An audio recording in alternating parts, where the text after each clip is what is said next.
Mi mamá está herida. La lastimaron y no despierta. Laya Warren, de 6 años, irrumpió por las puertas del vestíbulo de Warren Tech, con su vestido blanco roto y sucio. Tras ella, la niñera entró tambaleándose, con el teléfono pegado a la oreja. Los empleados se quedaron paralizados. El guardia de seguridad se abalanzó sobre ella. Pero Laya pasó corriendo junto a todos hacia el conserje, que fregaba el suelo de mármol. Sus pequeñas manos agarraron su uniforme gris. Señor Daniel, por favor, sollozó. Necesita ayuda ahora. El hombre la miró. Su rostro curtido no mostraba nada.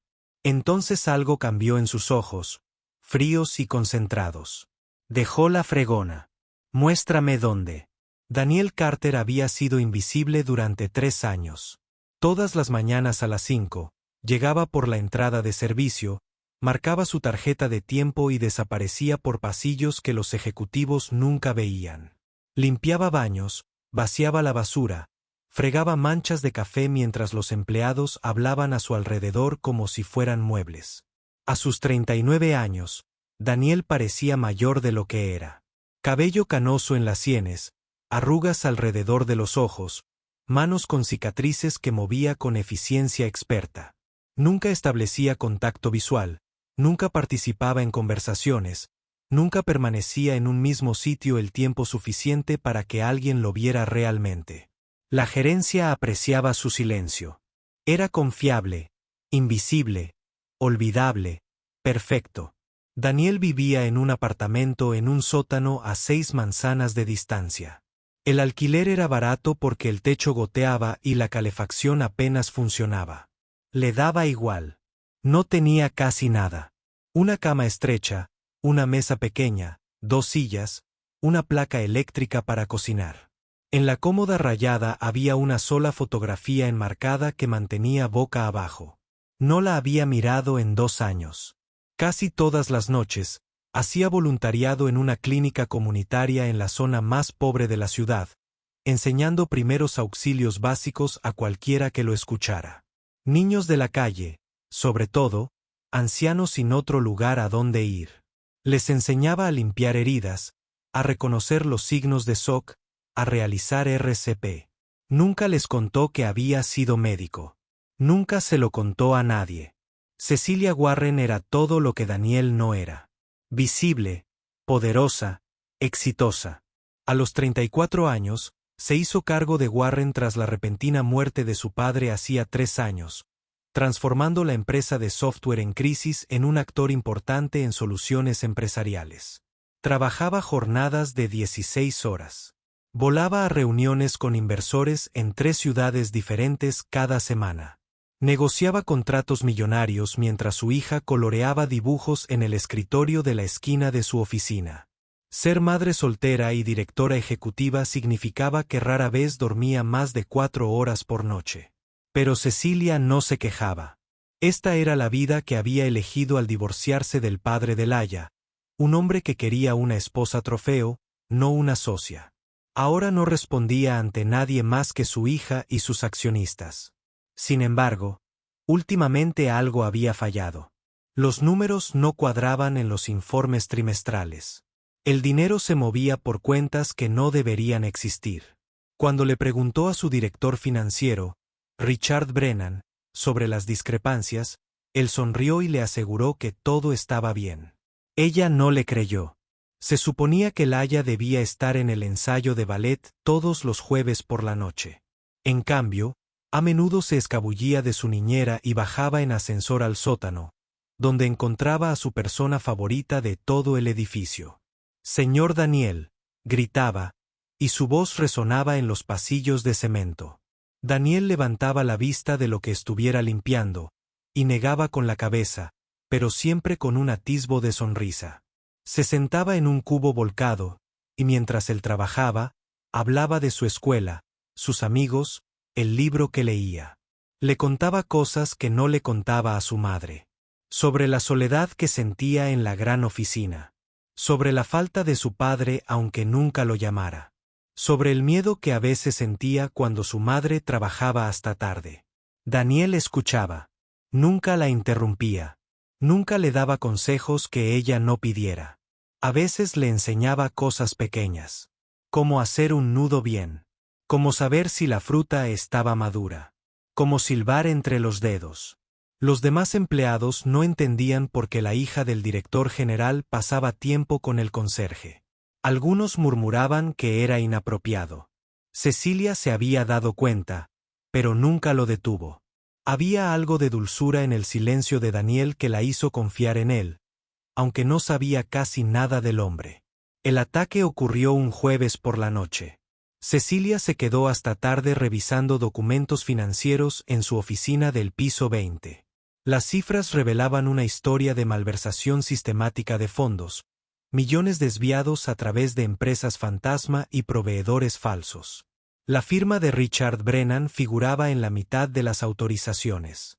Programó una reunión de emergencia de la Junta para la mañana siguiente. Iba a exponerlo todo. A las 10:30, guardó los documentos en su maletín y envió un mensaje rápido a su niñera de abajo. Bajaba ya. 5 minutos. Laya esperaba en la sala de juegos del vestíbulo con la señora Chen, su niñera habitual por la noche, como hacía todos los jueves cuando Cecilia trabajaba hasta tarde. Se dirigió al ascensor y pulsó el botón del subletú. El aparcamiento estaba tenuemente iluminado. Las sombras se acumulaban entre los pilares de hormigón. Los tacones de Cecilia resonaron contra el suelo mientras caminaba hacia su coche. No los oyó venir hasta que fue demasiado tarde. 2 hombres con pasamontañas salieron de detrás de una furgoneta. Intentó correr, pero uno la agarró del brazo y la tiró hacia atrás. Su maletín voló por la acera. Los documentos se dispersaron. ¿Dónde están los archivos?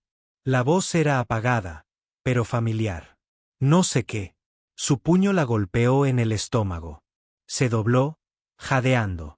El segundo hombre la agarró y la empujó con fuerza contra un pilar de hormigón. El dolor le recorrió el cráneo. Los archivos de respaldo. ¿Dónde están? La visión de Cecilia se nubló. Uno de ellos levantó la mano para golpear de nuevo. Alguien viene. El otro siseó. Tenemos que irnos ya. La soltaron. Cecilia se desplomó en el hormigón.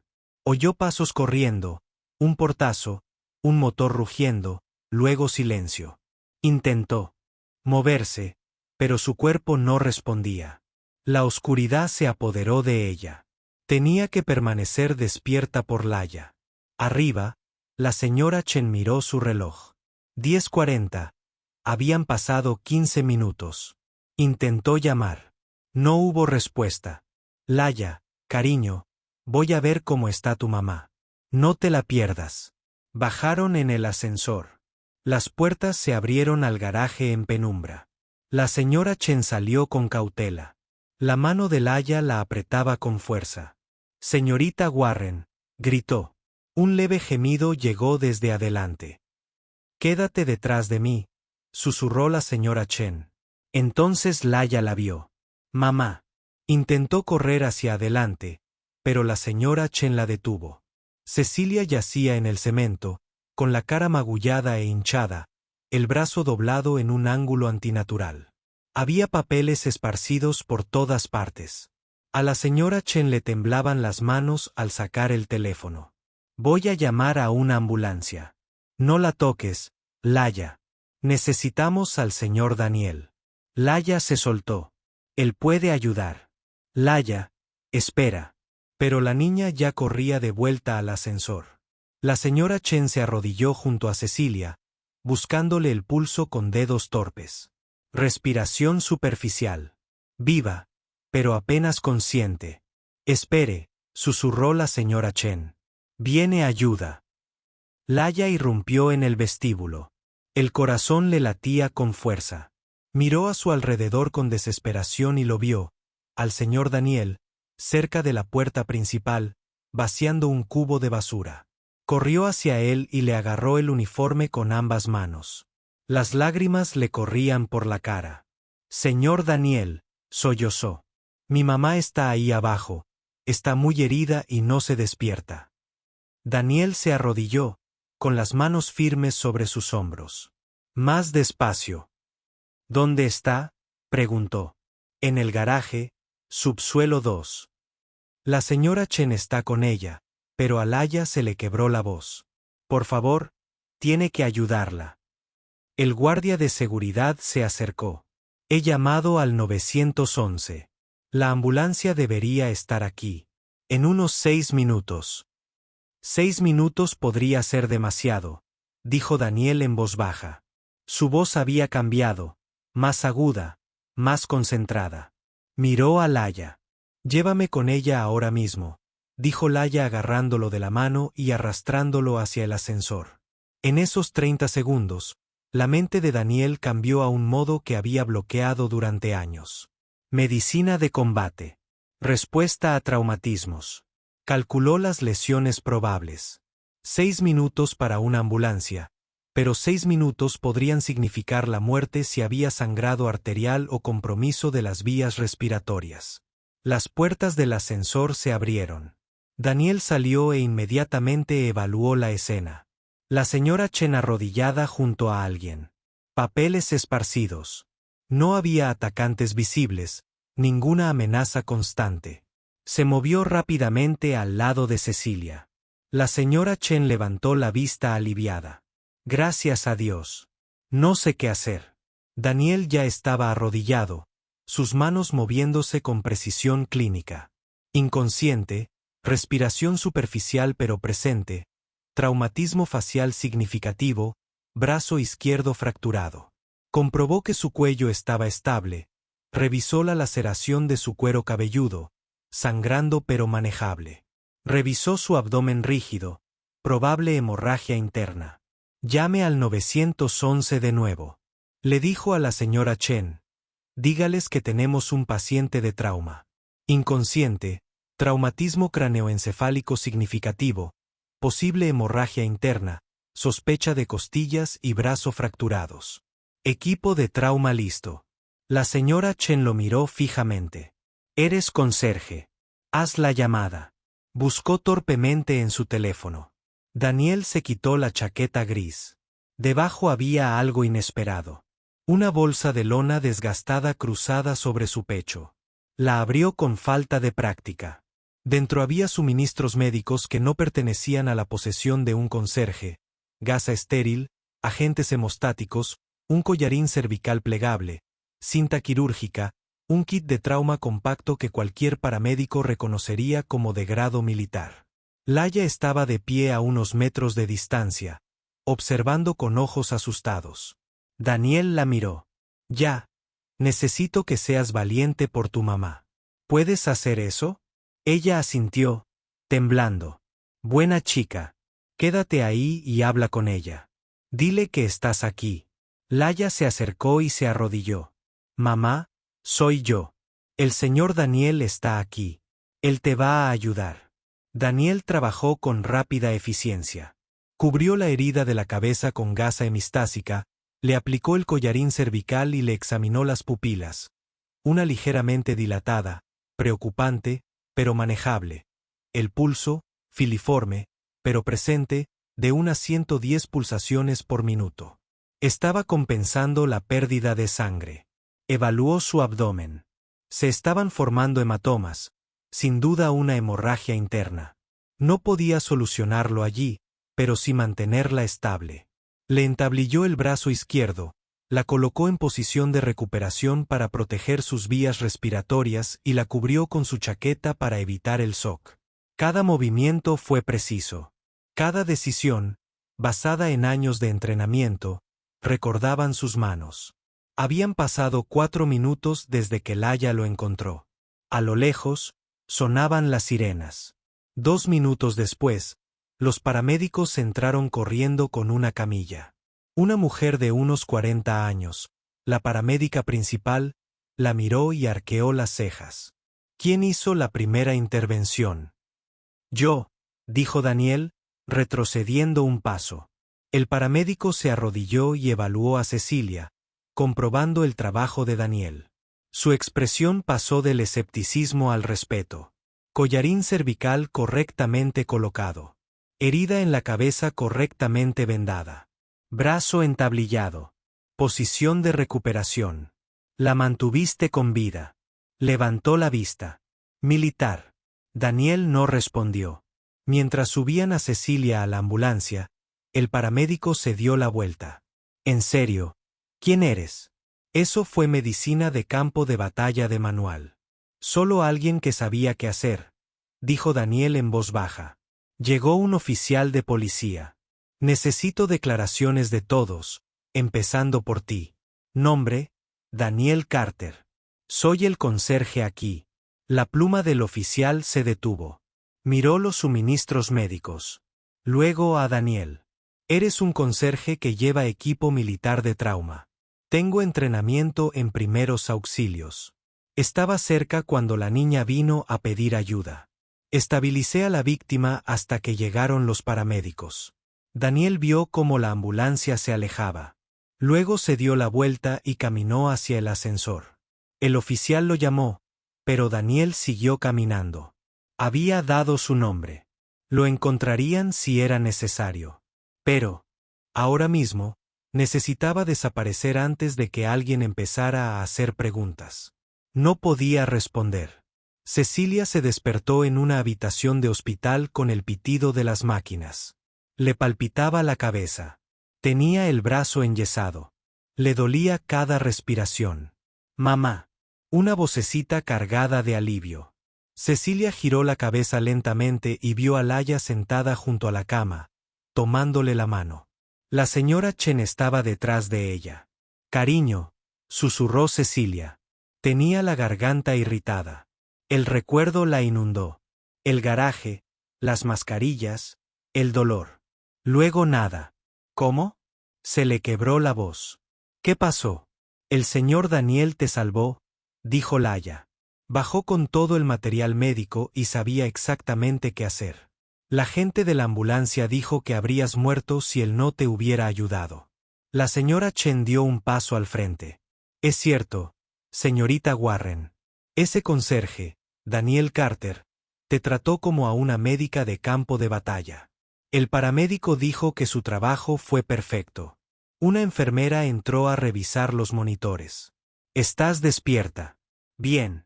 Tienes una conmoción cerebral. 3 costillas fracturadas, un brazo roto y hematomas internos. Tienes suerte de estar viva.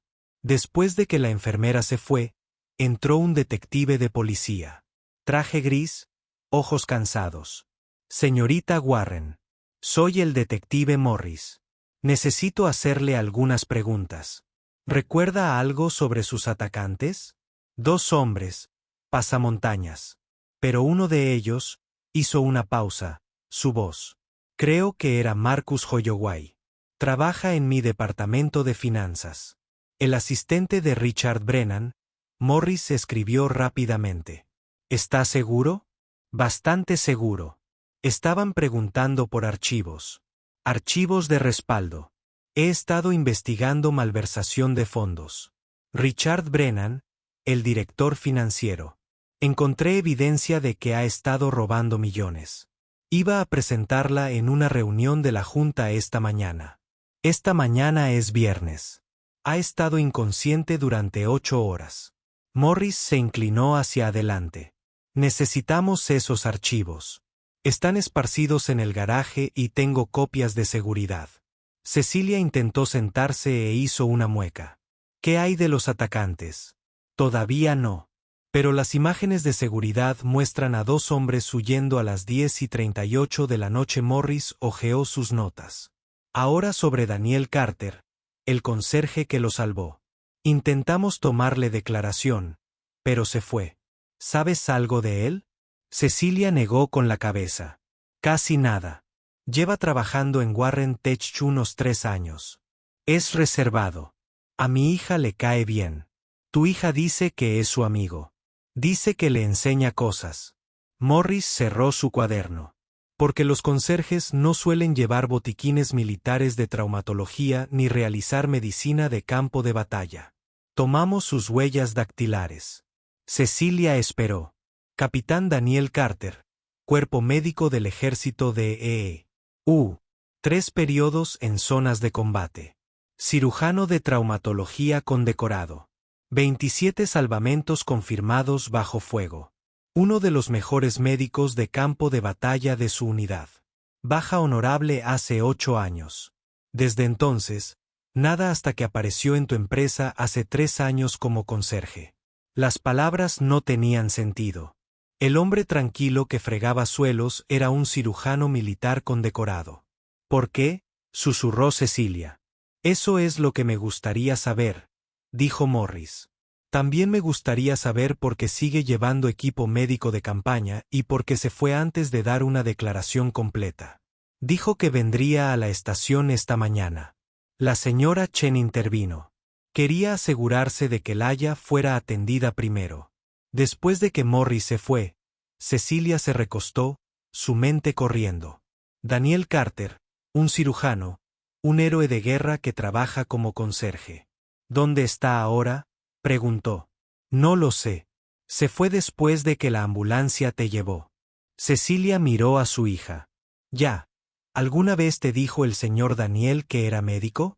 Laya negó con la cabeza. No, solo dijo que le gusta ayudar a la gente. Enseña a los niños del centro cómo hacer primeros auxilios. ¿Qué más te dijo? No mucho. Mayormente escucha. Es un buen oyente. Laya apretó la mano de su madre. Mamá, ¿está en problemas? No, cariño.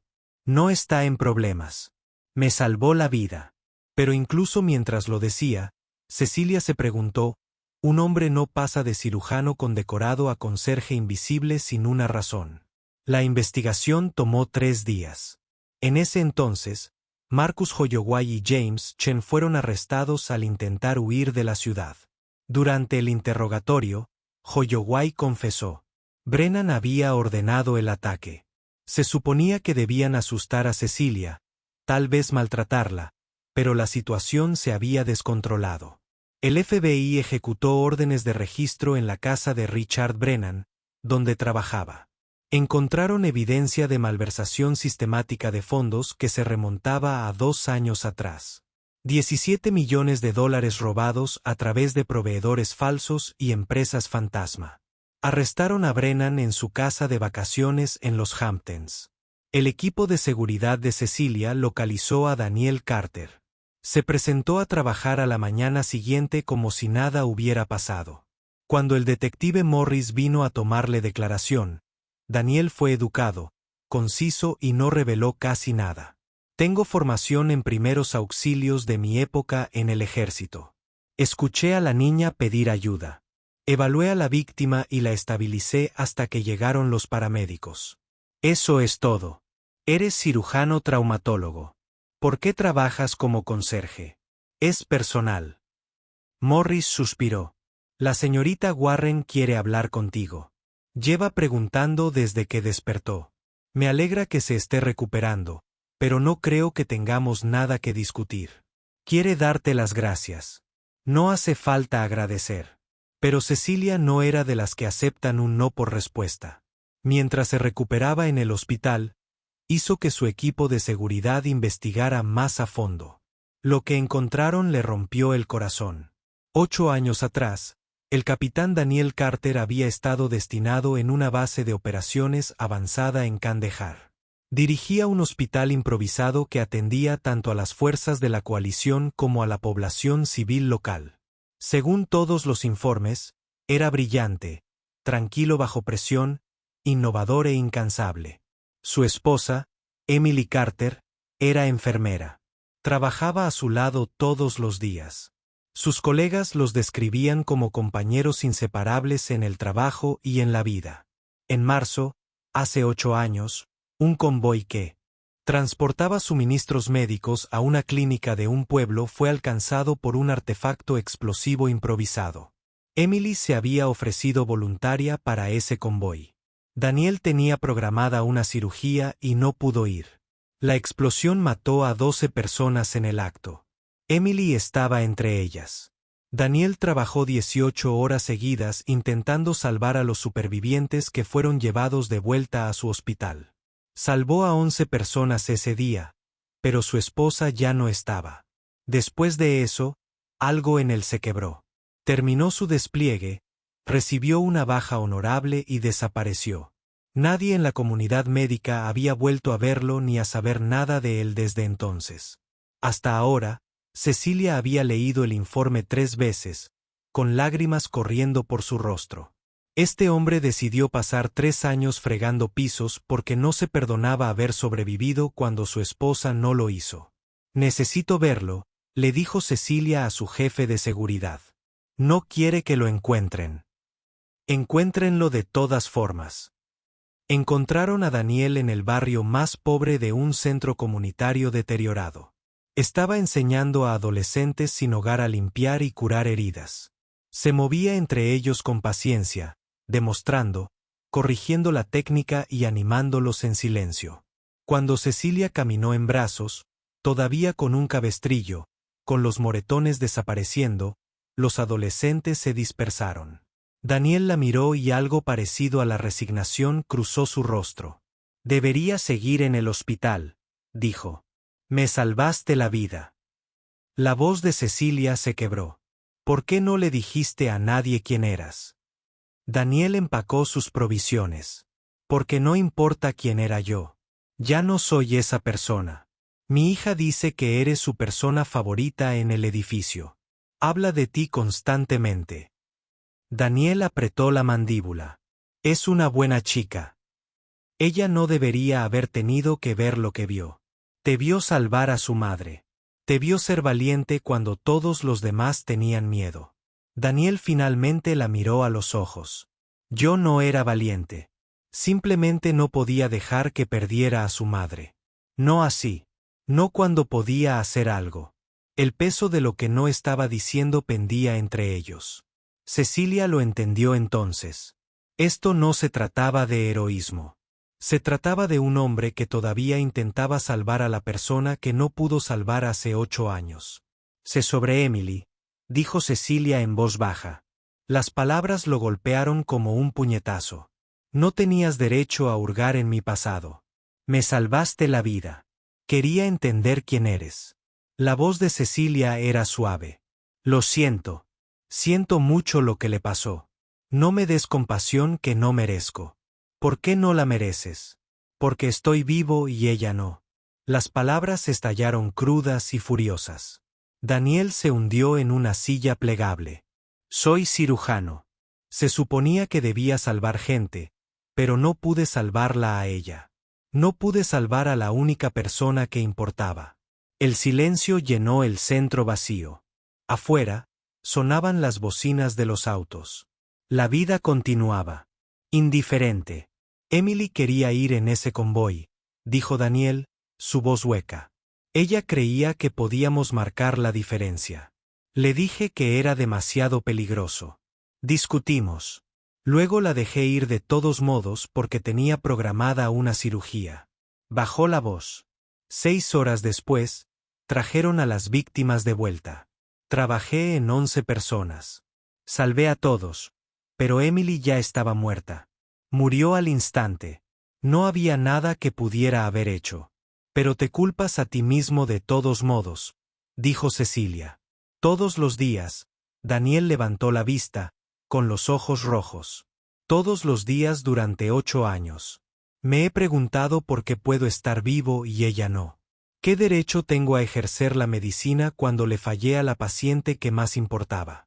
Así que dejaste de ser médico. Dejé de fingir que merecía serlo. La voz de Daniel era hueca. Dejé el ejército. Dejé que mi licencia caducara. Encontré trabajos donde no sería responsable de la vida de nadie. Donde no podía fallarle a nadie importante. Cecilia se sentó a su lado.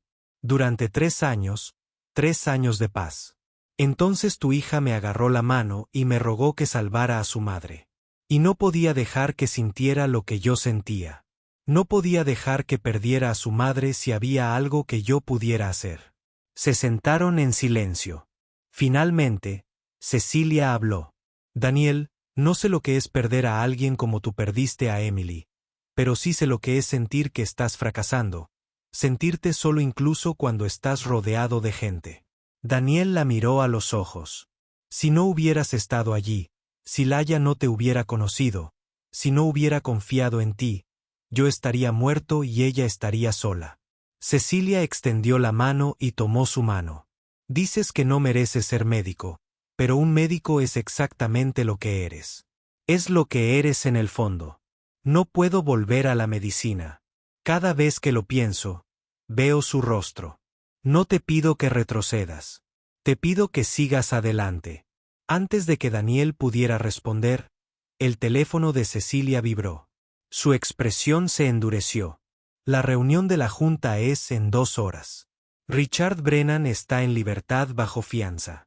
Sus abogados lograron que lo liberaran en espera de juicio. La mirada de Daniel se agudizó. ¿Va a estar allí? Es miembro de la junta. Tiene derecho a asistir.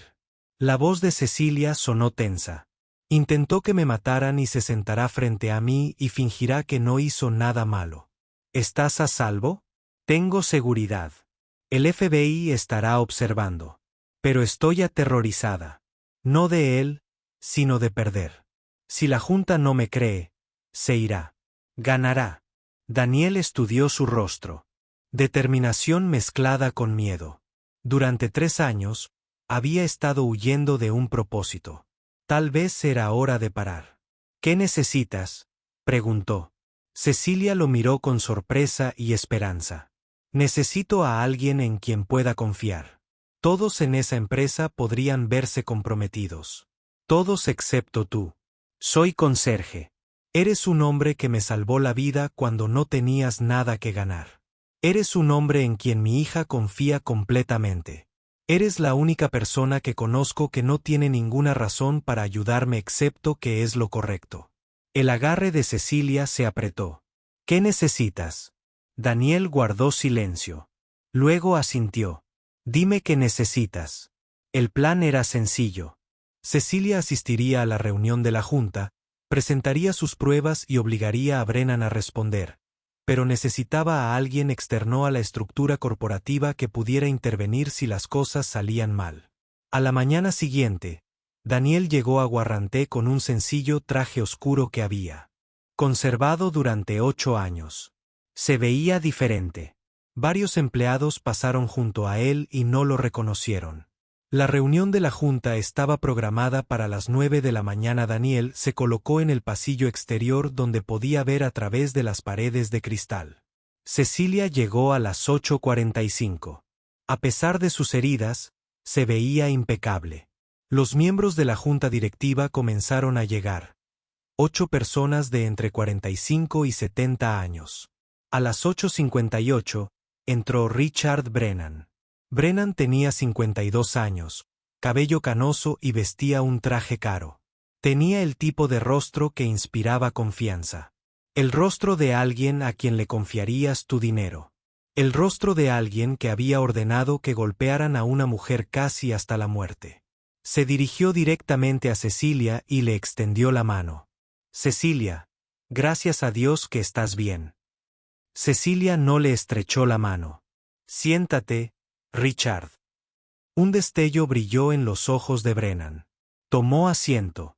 A las 9, Cecilia declaró abierta la reunión. Gracias a todos por venir. Necesito hablar de algo importante. Abrió su portátil y proyectó una hoja de cálculo. Durante los últimos 3 meses, he estado revisando nuestros registros financieros. Encontré discrepancias significativas. Los miembros de la junta se inclinaron hacia adelante. Lo que ven son transacciones no autorizadas que abarcan 2 años. Dinero transferido a empresas fantasma, facturas falsas, transferencias bancarias a cuentas en el extranjero, 17 millones de dólares robados de esta empresa, murmullos de asombro alrededor de la mesa. ¿Cómo es posible?, preguntó Elizabeth Morrison, una mujer de mirada aguda de unos 60 años. Las auditorías fueron falsificadas. El comité de supervisión recibió informes falsificados. Fue un trabajo interno cuidadosamente planeado durante 2 años. ¿Por quién? Cecilia miró directamente a Brennan. Por nuestro director financiero, Richard Brennan. La sala estalló. Brennan se puso de pie de un salto, con la cara roja. Esto es indignante. Cecilia, Sufriste una lesión grave en la cabeza. Claramente, no estás pensando. Estoy pensando con perfecta claridad, interrumpió Cecilia. Tengo documentación, Richard. Registros bancarios, comunicaciones por correo electrónico, autorizaciones con tu firma. El FBI te ha estado investigando durante una semana. La expresión de Brennan se quebró. Esto es un golpe. Estás tratando de obligarme a salir. Tu padre estaría avergonzado. Mi padre estaría avergonzado de ti. Era su amigo. Él confió en ti. Y tú le robaste. Yo no robé nada. Estos registros son falsos. Entonces explica lo de las empresas fantasma. Explica lo de las cuentas en el extranjero. Explica por qué Marcus Holloway y James Chen, tus asistentes, confiesan que les ordenaste atacarme. Silencio. Todas las miradas se volvieron hacia Brennan. Eso es absurdo. Mienten para salvarse. El FBI ejecutó una orden de registro en tu casa. Encontraron documentos que te vinculaban con cada transacción. Encontraron comunicaciones con las empresas fantasma. Encontraron pruebas de lavado de dinero. La cara de Brennan palideció. No puedes probar nada de esto. Yo no tengo que hacerlo. El FBI ya lo hizo. Arrestaron a Holloway y a Chen. Están cooperando plenamente. Y esta mañana, un gran jurado te ha acusado formalmente de malversación de fondos, conspiración e intento de asesinato. Intento de asesinato. Brennan repitió, con una voz peligrosamente baja. ¿Crees que intenté que te mataran? Sé que lo hiciste, confesó Holloway. Les dio todo. Registros telefónicos, registros de pagos, tus instrucciones. Les ordenaste que se ocuparan del problema. Esas fueron tus palabras exactas. Brennan la miró fijamente. Entonces algo se quebró. Él rodeó la mesa hacia ella, rápido y agresivo. ¡Qué malagradecida! Apenas dio 3 pasos cuando apareció Daniel. Daniel había estado observando, interpretando el lenguaje corporal de Brennan. En cuanto Brennan se movió, Daniel aceleró el paso. Cruzó la puerta y se colocó entre Brennan y Cecilia con fluida eficiencia. Retrocede, dijo Daniel en voz baja. Brennan la miró fijamente. ¿Quién demonios eres? Alguien que sabe exactamente de lo que eres capaz. Y alguien que no dejará que vuelvas a hacerle daño. Los miembros de la junta se quedaron paralizados. Elizabeth Morrison recuperó la voz. Seguridad. Pero la seguridad no era necesaria. Entraron agentes del FBI, con sus placas a la vista. Eran 4, encabezados por una mujer alta con traje oscuro. Richard Brennan, estás arrestado por malversación de fondos, conspiración, blanqueo de capitales e intento de asesinato. 2 agentes avanzaron esposados. El rostro de Brennan se contorsionó de rabia. Mientras lo esposaban, miró a Cecilia con puro odio.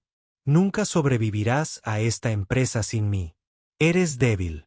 No eres ni la mitad del director ejecutivo que fue tu padre. Ella sobrevivió a tu intento de matarla, dijo Daniel en voz baja. Eso es más fuerte de lo que jamás serás. Se llevaron a Brennan. La sala de conferencias quedó en silencio. Cecilia se hundió en su silla, temblando. Los miembros de la junta estallaron en preguntas, pero ella levantó la mano. Dame un momento, por favor. Miró a Daniel. Gracias. Él asintió. No me necesitabas. Lo tenías todo bajo control. Necesitabas saber que había alguien ahí, que no estaba sola. Elizabeth Morrison se aclaró la garganta. Señorita Warren, ¿quién es este hombre? Por primera vez en 3 años, Daniel se presentó con sinceridad. Me llamo Daniel Carter. Trabajo aquí como conserje y soy médico. Soy quien atendió a la señorita Warren después del ataque. La revelación recorrió la sala. Alguien susurró. El conserje. Daniel subió las escaleras sin pestañear. Había pasado 3 años siendo invisible. Quizás era hora de que lo vieran de nuevo. En las semanas posteriores al arresto de Brennan, Warren Tech se sometió a una reestructuración masiva. Elizabeth Morrison fue nombrada directora financiera interina. 3 miembros de la junta renunciaron. El departamento de finanzas fue auditado por completo. Cecilia trabajó horas intensivas para reconstruir la confianza. A pesar de todo, Daniel permaneció presente. Continuó con sus tareas de mantenimiento mientras la empresa decidía qué hacer con un cirujano traumatólogo condecorado que limpiaba pisos. Los empleados ahora lo trataban de manera diferente. Quienes lo habían ignorado durante 3 años ahora asentían respetuosamente. Algunos se detenían a darle las gracias. Laya lo visitaba todos los días después de la escuela. Todos en la escuela saben que eres un héroe, anunció un jueves. Les dije que le salvaste la vida. Simplemente hice lo que cualquiera con formación haría. Daniel dijo, eso no es lo que dijeron las noticias. Pero mamá dijo, no te gusta llamar la atención. Laya balanceó las piernas. Creo que eres bueno, señor Daniel. Eres la mejor persona que conozco. Daniel hizo una pausa y la miró. Este niño de 6 años que confiaba plenamente en él. Tu mamá me habla ahora, continuó Laya. Más que antes. Me pregunta cómo me siento. Si tengo miedo, se tira del cordón del zapato. Al principio tuve pesadillas, pero luego recordé que estabas allí. Cecilia empezó a buscar a Daniel durante las pausas del almuerzo. Lo encontraba y le preguntaba si quería sentarse en el patio. Siempre decía que sí. Comían sándwiches y hablaban de todo menos de trabajo. Ella le contaba sobre la presión de dirigir una empresa, sobre el miedo a no ser lo suficientemente buena, sobre la soledad de ser la única mujer en la mayoría de las reuniones. Él le contaba sobre los niños a los que les daba clases de primeros auxilios, sobre los pequeños momentos que le recordaban por qué se había hecho médico, sobre el lento proceso de perdonarse a sí mismo.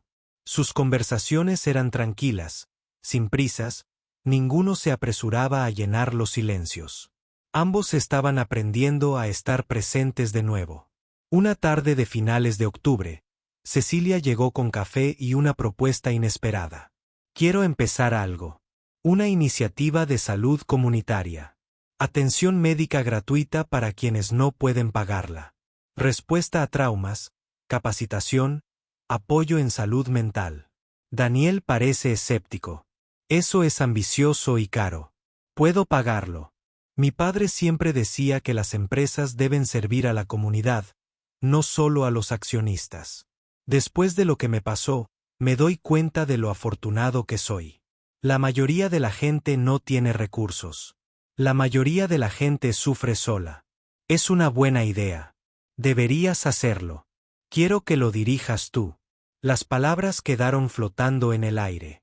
No, dijo Daniel de inmediato. No puedo. ¿Por qué no? Dejé que mi licencia caducara hace 3 años. No he ejercido en casi una década. No lo hago. Me salvaste la vida con un kit de campaña y 15 minutos. Cecilia lo interrumpió. Entrenas a jóvenes en riesgo en un edificio sin calefacción. Sigues llevando equipo médico militar a todas partes por si alguien necesita ayuda. Ya estás haciendo este trabajo, Daniel. Solo te estoy ofreciendo recursos para que lo hagas bien. No puedo volver a ser médico. Cada vez que pienso en volver a ejercer, veo la cara de Emily. No debes olvidarla. Debes honrarla. Emily era enfermera, ¿verdad? Pasó su vida ayudando a la gente. Daniel asintió. Entonces, la mejor manera de honrar su memoria es seguir haciendo lo que ella creía. Seguir ayudando a quienes lo necesitan. Seguir siendo la doctora de la que se enamoró. Cecilia le tocó el brazo. No tienes que ser la misma persona que eras. Solo tienes que decidir si vas a dejar que la culpa te defina o que el propósito te guíe. Daniel miró fijamente al patio. Pensó en Emily, en la vida que habían planeado, en la creencia que compartían de que la medicina se trataba de servir. ¿Qué diría Emily si pudiera verlo ahora? ¿Querría que se escondiera, castigándose? ¿O querría que siguiera luchando por la gente que no tenía a quien recurrir? No sé si puedo volver a hacer esto. ¿Y si fallo? Entonces habrás hecho todo lo posible, y eso es todo lo que se puede pedir. A veces fallarás, pero también salvarás a la gente. Marcarás la diferencia. Antes de que Daniel pudiera responder, Laya llegó corriendo con un papel. Señor Daniel. Mamá, mira lo que hice. Desplegó su dibujo a crayón. Un hombre con bata blanca y un estetoscopio, de pie frente a un edificio con una cruz roja. A su alrededor había monigotes de todos los colores. Debajo, el hospital del doctor Daniel, donde todos reciben ayuda. Daniel se quedó mirando el dibujo. El edificio tenía ventanas. Brillaba el sol. Los monigotes sonreían. Esto es para tu nuevo hospital, dijo Laya con orgullo. Daniel observó la visión de esta niña, sencilla, esperanzada, sin remordimientos. Luego, a Cecilia, que observaba con silenciosa comprensión. Tal vez no pudiera salvar a Emily. Tal vez cargaría con ese dolor para siempre. Pero tal vez podría honrar su memoria. De acuerdo, dijo Daniel en voz baja. Lo haré. Los siguientes 12 meses transformaron la vida de Daniel. Se inscribió en un programa de recertificación de licencia médica. Meses de estudio, cursos de actualización, exámenes. Aprobó todos los exámenes a la primera. Mientras estudiaba, Cecilia formó un equipo para diseñar el centro de salud comunitario. Contrató a arquitectos especializados en espacios acogedores y accesibles. Consultó con trabajadores sociales sobre los servicios más necesarios. Daniel participó en cada decisión. Insistió en que el centro no debía parecerse en nada a un hospital estéril. Nada de paredes blancas institucionales, ni una recepción intimidante. En cambio, crearon un espacio con colores cálidos, asientos cómodos y una zona infantil. Entrevistó personalmente a cada miembro del personal. No buscaba las credenciales más prestigiosas. Buscaba médicos y enfermeras que entendieran lo que significaba atender a personas desatendidas por el sistema. Juntos, construyeron algo que se parecía menos a un centro médico y más a un santuario. Laya se autoproclamó mascota no oficial del centro.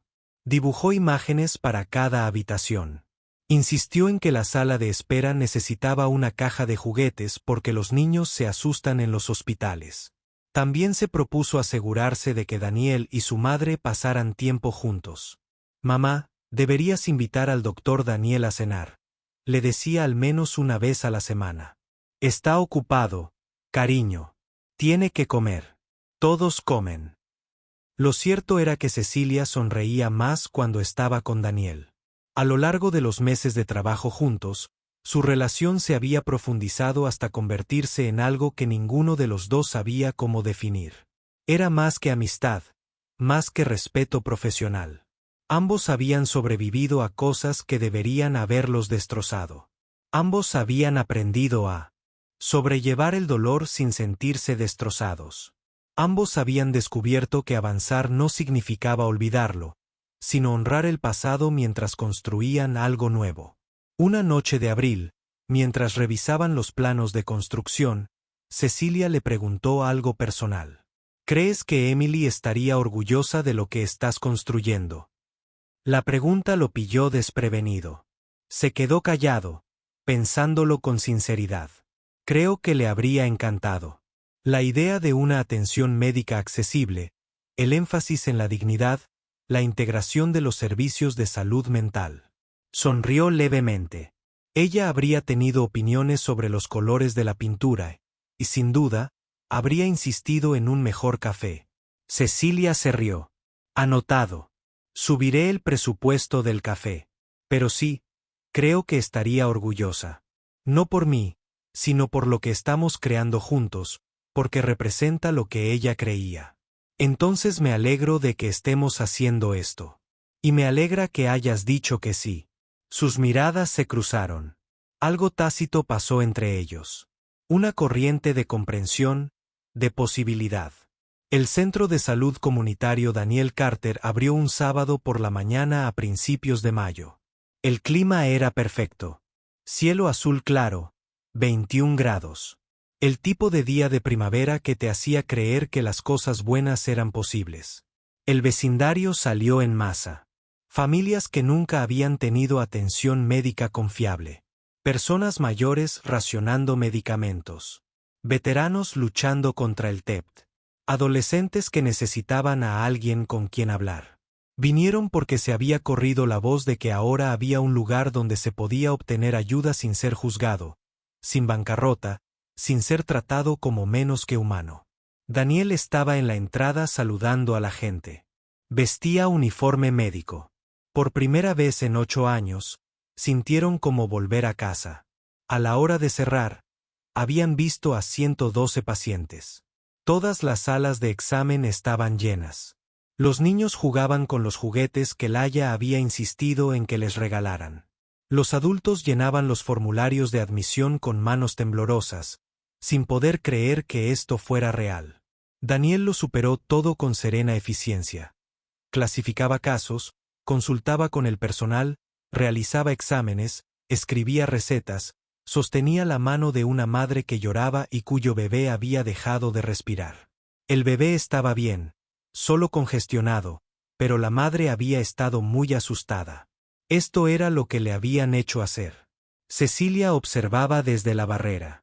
Vio a Daniel transformarse, del tranquilo conserje, en el doctor Carter, seguro de sí mismo, compasivo y hábil. Lo vio cobrar vida. Esa noche, después de que se fuera el último paciente, Cecilia le llevó café y comida para llevar a su consultorio. ¿Un primer día exitoso?, preguntó. Superó mis expectativas. Hoy ayudamos a más de 100 personas. Tú las ayudaste. Esta fue tu visión. Nuestra visión. No podría haberlo hecho sin ti. Comieron en un cómodo silencio. Finalmente, Cecilia habló. No sé qué habría hecho sin ti estos últimos meses, no solo el centro de salud. Todo. Has sido esencial. Daniel la miró a los ojos. Tú también. Me diste una razón para dejar de esconderme. Me mostraste que seguir adelante honra el pasado. Algo cambió en el aire, un reconocimiento de sentimientos que se habían estado acumulando durante meses antes de que pudieran hablar. Laya tocó. ¿Ya terminaron de ser sentimentales? Porque quiero enseñarle algo al doctor Daniel. Daniel se rió. No estamos siendo sentimentales. Estaba siendo totalmente sentimental. Los adultos creen que los niños no se dan cuenta, pero nosotros sí. Laya le tendió un papel a Daniel. Mira, era otra obra maestra de crayones. Daniel con bata médica rodeado de monigotes sonrientes. En la esquina, una figura más pequeña que parecía una mujer con uniforme de enfermera y alas de ángel. Esa es tu esposa, explicó Laya. Mamá me habló de ella. Pensé que ella también debería estar en la foto, porque te está viendo ayudar a la gente y está orgullosa de ti.